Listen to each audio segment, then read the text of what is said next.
In the beginning, there was only floating before heaven, before earth. Imagine oil upon water.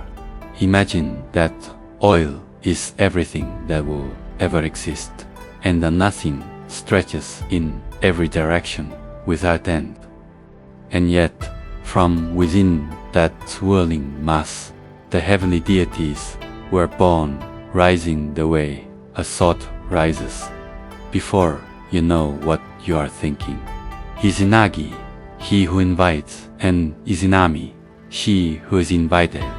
The other gods handed them the jeweled spear of heaven and told them, churn it.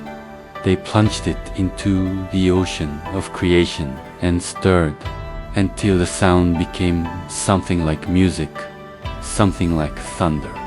When they lifted the spear, the brine dripping from its tip did not fall back. It piled, it hardened, it rose and became the first island, the first solid thing in a world that had never known solid. They stepped upon it. They were the only two inhabitants of all existence. Izanagi turned to Izanagi. His voice, when he spoke, was the first confession. I would like to unite my body to yours, to fill it up and birth lands. Yes, she answered. From their union, the 8 great islands rose from the sea like children learning to stand. Japan was not built. Japan was born.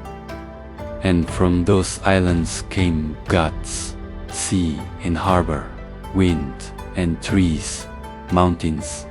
And so the kami increased.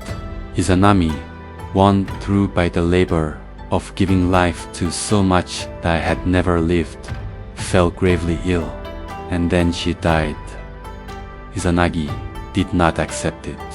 He descended into Yomi, the underworld, traveling past all measure of distance until the vast gate of the castle of the dead stood before him. He called her name into the darkness, and she came to the gate, but no further. I have already eaten the food of this realm, she said from the shadow. But I will speak to the gods. I will try. Only do not enter. Do not look inside. He waited and waited, and then, as the living cannot help but do, he broke his promise. He stepped inside, and he saw her. What he saw was not the woman who had stirred the ocean with him. What he saw was ruin, decomposition, the truth of death made total and visible. He ran. How dare you shame me like this? Her voice came from everywhere, monstrous with fury. She sent the she-demons after him. He fled through the tunnels of Yomi, casting off his headdress, and where it fell, wild grapes burst from the earth.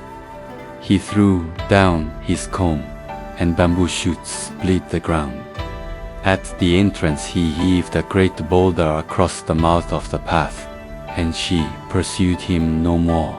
From one side of that stone, Izanami's voice came through, cold and final.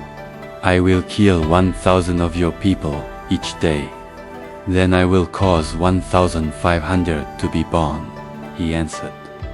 And there they stayed eternally split. Life and death, no longer married, but still in conversation. Izanagi walked until he found a river. He waded in, and the water carried all the death away. He washed his left eye, and Amaterasu, Umikami, the sun goddess, was born. Light itself, given a name. He washed his right eye, and Tsukuyomi no Mikoto, the moon god, emerged from the water. He washed his nose, and Susono no Mikoto, the god of storms, rose wild and restless as the sea that had been there at the very beginning. 3 gods from 3 small acts of cleansing. The sun, the moon, and the storm the three great forces that would govern the world. Izanagi had spent everything to make. He had lost his wife, he had seen death's face, he had sealed it behind a stone. But Japan had been born.